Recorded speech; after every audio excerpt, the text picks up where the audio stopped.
আসসালামু আলাইকুম প্রিয় দেশবাসী।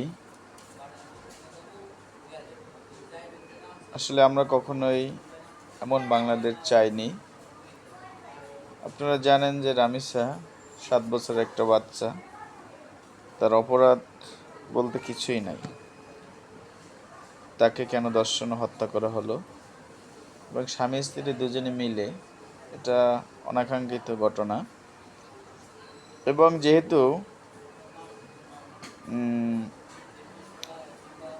দোষী নিজেই দোষ স্বীকার করেছে, সেক্ষেত্রে আমরা মাননীয় প্রধানমন্ত্রীর কাছে আমাদের আবদার, আমাদের সবার একই কথা, তাকে প্রকাশ্যে ফাঁসি দেওয়া হোক।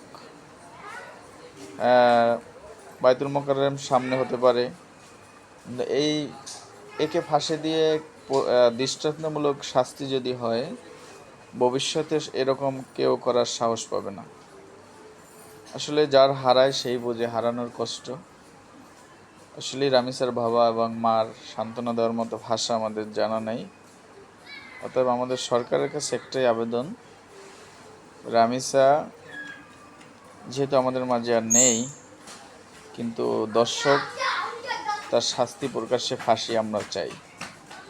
অবশ্যই তাকে ফাঁসি দেওয়া হোক। অতি দূরত্ব 2-3 দিনের ভিতরে সম্মেলন করে এটা বাংলাদেশের একটা নজিরবিহীন উদাহরণ হয়ে থাকবে ইনশাআল্লাহ।